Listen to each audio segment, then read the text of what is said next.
Welcome, everybody, to the inaugural episode of Service and Sacrifice. I'm Ryan Peterson. We thank you so much for joining us here on WTEN+. This is a show from week to week where I'm hoping to highlight veterans' needs, and not just veterans, but also current members of our military. Anybody that has any questions, we're going to be soliciting those questions each week. We're going to have a representative from the VA here with us each week as well, and we're hoping to get those questions answered for you and touch on any subject that is relevant to our veterans and our military today. Joining me this morning, and someone who I think will be here week after week, Dom Dominguez. He's the Albany Stratton VA Business Office Manager. Dom, welcome. Great to see you. Thank you. And our good friend, Emil Baker, who, hold on a second, he's got like 8 titles here. Let me read the VA one. I have his ESGR title up on the screen here, but he's also a public affairs outreach volunteer specialist for the VA here in Albany and the employer support of the Guard and Reserve. He is their director of employer outreach for the state of New York, and a Vietnam veteran. Dom is a veteran as well. Welcome to you both. Thank you so much for your service. Great to see you now. So how do we feel about this? I approached you guys about this not too long ago. Talking about this program, I wanted to get off the ground here, and we feel pretty excited about it. Do we not? Yes? We do indeed. Yeah. I think it's important for the community, specifically our veterans within our community, to know about their benefits, what their local VAs have to offer. It's something that's not really spoken about while you're in the military. When you get out, they don't really address it much. So it's up to us, the community, to really reach out and educate our veterans on what benefits they've earned and deserve. Emil, you've been highly vocal, very involved in the community, the veterans community, often reaching out to us here at News 10 when things come about, things you think everybody really needs to know about. So what are you hoping to accomplish here with our discussions every week when you're able to join? Well, I think to encourage veterans and their families to inquire about possible benefits that are there. They're not easy for these folks to find, not easy for these folks to even be aware of all of the benefits that are there. So this opens a good avenue for people to ask questions, and I hope a lot of family members ask the questions for the veterans and help guide them through this. So as I mentioned off the top, both of you gentlemen are veterans, so let's introduce you to our audience. Dom, tell us a little bit about your service. Yeah. So right after 9/11, I joined the United States Marine Corps. I served from 2002 to 2006. From there, I joined the Army National Guard out of Hawaii from 2007, and then transferred to New York with the New York Army National Guard and retired in 2023. So I have 21 years of honorable service.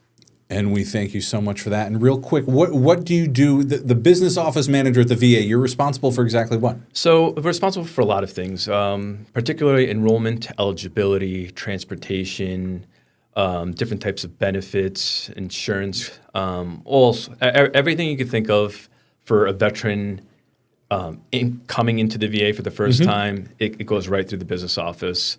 A lot of the benefits that veterans are entitled to come through the VA, the business office within the VA. So just a number of different avenues, but the business office is really almost like the heart of the VA. So he's a busy man, isn't he, Emil? Yeah. He's very busy, very busy. And talk to us about your service. You are a Vietnam veteran, are you not? I actually enlisted, and it was 55 years ago. I was a little bit younger. And then I served in Vietnam for a year. I served stateside for a year. And then I joined the Army Reserve and served at 364th General Hospital right here in Albany for a year after that. And then I retired from the military at that point and moved on to civilian employment. And then I volunteer now to work with current military and to work with veterans. How important is it, the services, the benefits, especially healthcare that is offered through the VA, because you yourself are dealing with some pretty significant healthcare issues right now? Well, mine are primarily focused on Vietnam and my Agent Orange exposure. Many other things are just a result of those illnesses that have compounded. I'm actually a 100% disabled veteran which means I've got a fair amount of disabilities. But I didn't go to the VA until 15 years ago, and I just started then. And I know there's very, very many veterans that are eligible and have not yet applied or taken any steps to be enrolled in that. And that's something you and I have actually talked about a couple of times, the seeming reluctance or maybe just unaware of how to get into the system and take advantage of those benefits. Exactly. It's actually become much easier if you do try. You can Google, you can get into there, and it's not as onerous as it used to be.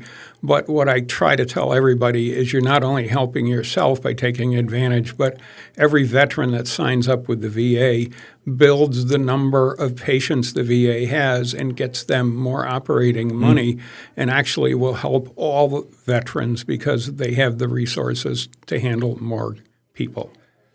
We're going to take a quick break. When we come back, we're going to talk more about just that and other things we hope to talk about and address week to week here on Service and Sacrifice. We're going to take a quick break. We're back right here on WTEN Plus.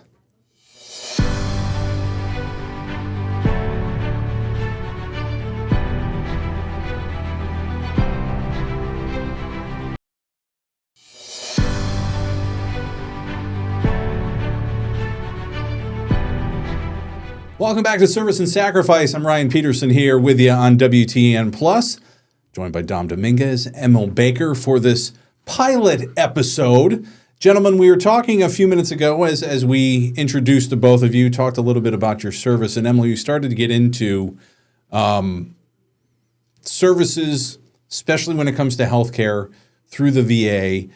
Dom, I want to talk to you for a couple minutes now. What do you hear from veterans who come through the doors for the first time at the VA? What are their biggest concerns, or one of the biggest concerns you hear from them? I would say the biggest, but the primary concern would be, how do I enroll? And it's super easy for any veteran listening. Enrolling into the VA is extremely efficient. You walk in, you're usually greeted by a Red Coat ambassador. You let them know, hey, I'm a first-time patient here. I'm looking to enroll. And the first thing they'll do is they'll bring you to the business office, which is the department that I work out of. From there, we have support assistants that will sit a veteran down, talk to them exactly what they're entitled, the benefits they have. They'll give them a brief introduction of what the VA is, but the most important thing is they will enroll them right then and there. What I would recommend any veteran coming to the VA for the first time is to have their DD-214 with them when they come to the VA. But from there, depending on the type of service, the service connections, the ailments that he or she may have received while doing their duty, that's when you'll start getting the different benefits and figuring out what you're entitled to. The second big question is, what does the VA have to offer? VA in Albany has a lot to offer. We're big with our specialty clinics. We have tons of specialty clinics, everything from cardiology to gastro, endocrinology, neurology, pretty much all the ologies. One of my favorite things that we're seeing, because we have all the state-of-the-art equipment, is our cancer and advanced treatments. We have an amazing cancer department and different new age machines that can really track cancers before they get serious. Surgical and procedural specialties like dental, oral surgery, chiropractic, pain management. We have adult day health cares for those who are in their geriatric stages. And then the really easy common ones, which all veterans are really entitled to, the hearing and vision services. So it's a great range. The Albany Stratton VA Medical Center is wonderful because it's a one-stop shop. Right. You can get your specialty services completed, your regular primary care specialty services completed, and then you can go right downstairs and you get the pharmacies right on hand. So it's great. But we have everything from the specialty, the professional, medical services, all the way to recreational therapy, right? If you're a veteran and you need to get back on your feet and you want to do anything recreationally, we have an amazing top, really just pristine recreational therapy team. We have, voluntary services if you're looking to volunteer and get back into serving your community, specifically the veteran community. So there's a wide ranges of services that we offer our veterans. But the first thing a veteran has to do is enroll. Right. All-encompassing, extensive. Emil, what do you think is the biggest hurdle for some of our veterans out there, especially some of your generation? I don't know if fear is the right word to use, but why do you think they're not coming forward and taking advantage of everything that Dom just described there?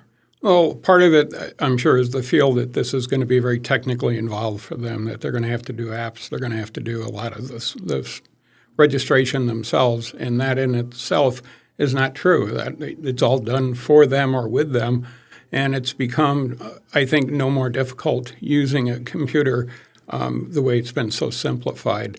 I think the encouragement of when I tell them I did it and I didn't go to the VA for 40 years, I think that's a little bit along their current mindset, and they like to hear that, and they find out why I go and what I've thought of it ever since, and it's been amazingly good. And I'm so glad that I did. I'm proud of the fact that finally I did go there, and I just met a veteran on Saturday at my business. And he was a Vietnam veteran, never been to the VA. And I said, you have any illnesses? We talked about it. And he said, yes. And I said, you need to go enroll. And I said, I'd go with you if you like. I'll meet you there and go through the process. Now, again, if you have family members or kids, you can do this online. VA.gov will get you going in that right direction. And there's even an 800 number at customer service you can call and get a little bit of help with the starting process. So the ways are much simpler than they used to be, even though there's more electronics and complex digital things that we have somebody else handle for us.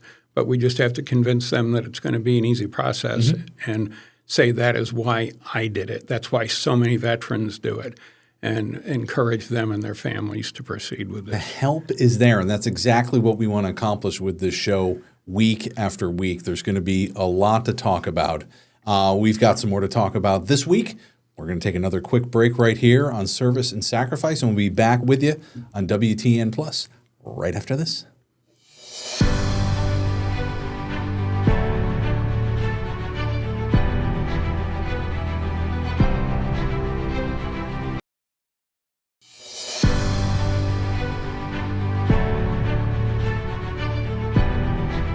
Welcome back to Service and Sacrifice here on WTEN Plus, joined by Dom Dominguez and Emil Baker this week. Gentlemen, we were just talking a lot about the VA. Dom, you went through a long list of things that are offered, why people aren't taking advantage, how to get them in there to take advantage. One of the biggest things I heard in that list there, Dom, was it's not just healthcare. There's so much more available to our veterans through the VA, is there not? Oh, there is indeed. And when a veteran does his time or her time in service, they're impacted in different ways, mentally, spiritually, physically, emotionally. So the VA Medical Center in Albany, it ensures that we impact those veterans the same way when they're on the outside and getting their health care. So recreational therapy, medicinal, all of those different services, we really provide that for our veterans because one, we're seeing that veterans need those services, and two, it's required for everyone, not just for the military, but specifically those for the military because they're going through hardships that the regular person just doesn't understand. So it's a vast range of different services. The more veterans we see, the better their services get because we can better understand the veterans. Every war is different, so some of the things that we're seeing from Vietnam veterans are different than those who served in Iraq and Afghanistan, like I have. So it's important to really give those services to our veterans, and it's also just as important for those veterans to know about these services and benefits that are offered to them here. Well, there are cooking classes even. There's absolutely cooking classes, yes. Most recently when I was walking to your office a couple weeks back, I'm like, why does it smell so good up here? Yeah. And there's actually cooking classes available, which I think is fantastic. Yep, we have a great dietary team, and we do offer cooking classes for veterans to ensure that they stay healthy just like they did in the military. It's important, too, when you're outside of the military. But the VAs are doing everything they can to really reach out to those veterans and really give a personal touch to their health and being. Emil, has Dom ever cooked for you? Actually, no, I've never taken the class, and I just microwave. That's the extent of my. We got to get you in there. Yeah. Turn you into a chef. You also, let's talk about the ESGR for a second, Emil. This is a program, the employer support of the Guard and Reserve, for a lot of our active duty men and women. What are some of the things, and we've done stories on that here before, and this is for when they have to leave their job for whatever that weekend. How many weekends a year typically are they heading out? Well, they do one weekend a right, month as far as drill, but if they're going to do it on a deployment or something, they could be gone for 2-3 months at a time. And so the ESGR exists too to help the employer realize what kind of commitment their employees are making.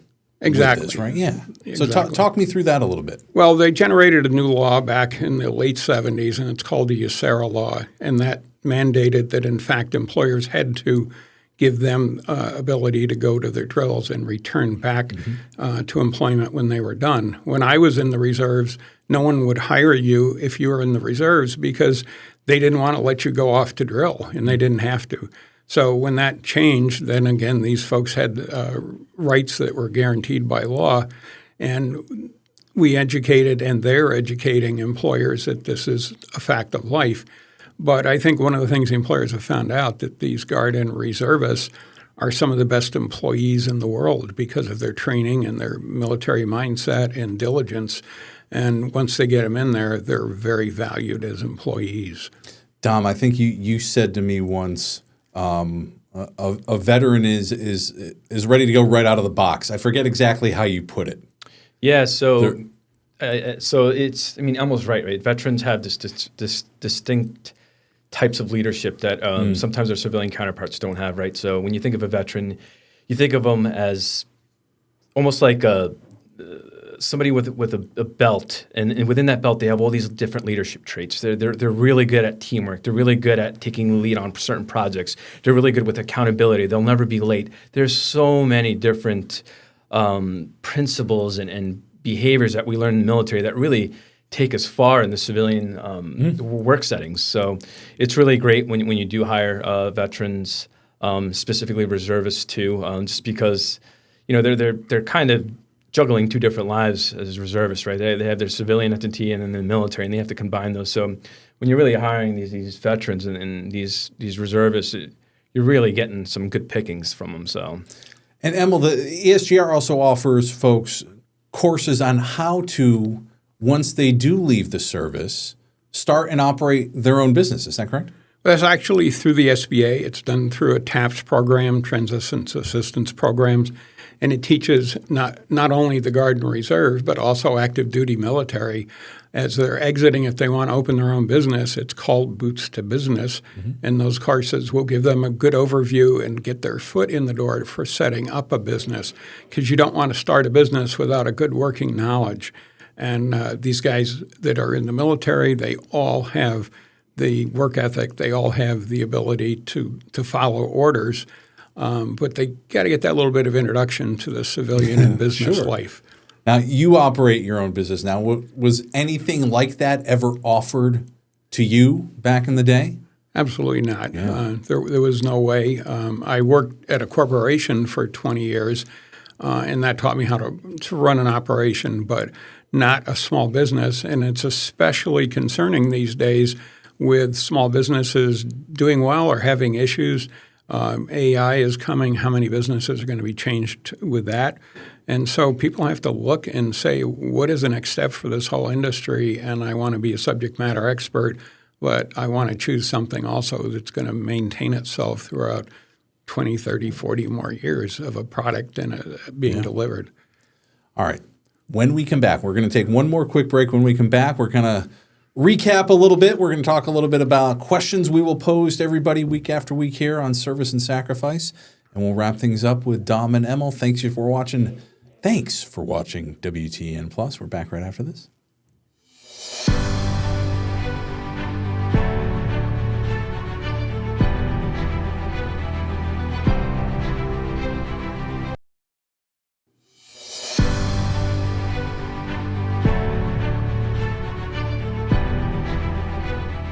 Welcome back one last time here to Service and Sacrifice. Ryan, Dom, and Emil with you this week.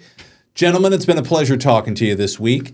One of the things I had announced off the top and that I hope we can do week after week, and I hope people take advantage and send us some questions, is to be able to supply answers for those questions week in and week out, whether it's a veteran themselves or a family member that is taking care of a veteran at home and maybe wants to know what they should be doing or what they should be signing up for that they haven't signed up for yet. Right? Fair? Yes. Sir, there's lots of questions out there. Give me one. What do you think? The biggest one is like what benefits. We can talk about benefits. I mean, the one thing I would reach out to the veterans and whatever it is you're thinking the VA can provide, please send us those questions to Service and Sacrifice, whether it's benefits, healthcare benefits, whether it's how do I increase my service connection, how do I become eligible for, these services. My grandpa served during the Korean War, can the VA take care of him? Any of those questions. I mean, anything we can provide answers to, we will. And if we don't have the answers, we'll learn together. And that's what this is all about, learning together and helping out those veterans within our communities.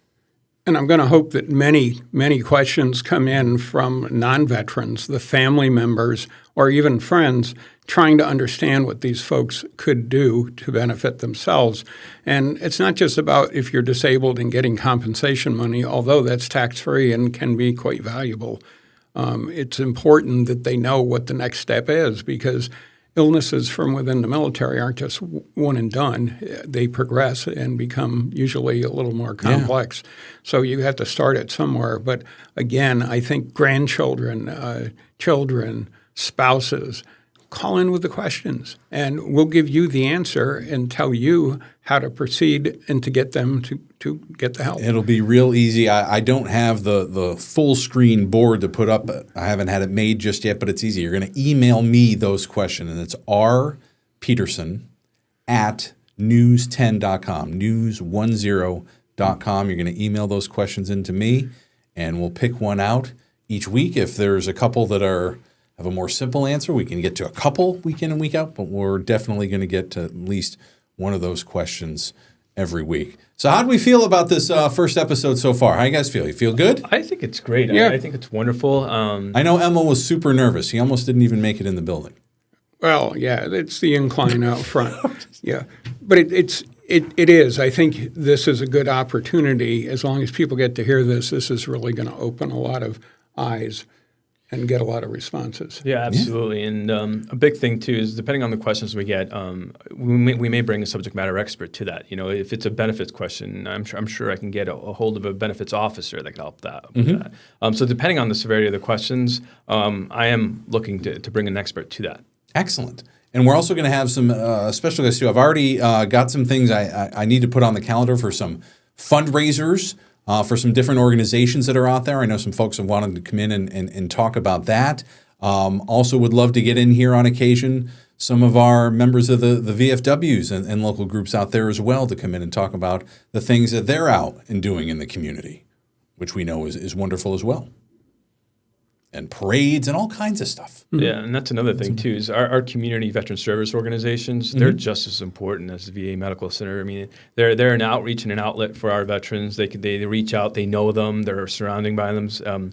They have their own, membership. So it's important for the VFWs, American Legions, and all sorts of organizations that support their veterans to get involved with service and sacrifice. What's the... one thing, we've talked about this too. We certainly know members of the greatest generation, not many of them left. Emil, Vietnam veterans, the numbers are sadly dwindling even more year after year. When it comes to the VA, are we seeing mostly now veterans who are of your generation, those Iraq and Afghanistan veterans, right? Yeah, absolutely, especially with the PACT Act. Well, once that was passed, we're starting to see a huge increase with those who were involved with enduring Enduring Iraqi Freedom, or Operation Iraqi Freedom, Enduring Freedom. We're starting to see a lot of those veterans. The toxins out there, they did quite a number on our veterans. But again, the more veterans we see, the more we learn. The more we learn, the more specialty clinics we can offer, and vice versa. So, I would say that one of the biggest increases we see are our female veterans. We're seeing a huge increase at the Albany Stratton VA Medical Center with our female veterans, and because of that, we're growing in those departments. So it's great not only to hear them, but also to see those veterans, so we can really improve our services. Yeah, absolutely. Gentlemen, thank you so much. I think we got a solid base here to build on. Service and Sacrifice, week in and week out. I don't have an exact date of when this will be airing yet, our pilot episode here, so do stay tuned. And again, any questions can be directed right to me here at News 10 ABC. That's rpeterson@news10.com, and we will get you your answers here. We thank you for tuning in to WTEN Plus, and we'll see you soon here on Service and Sacrifice.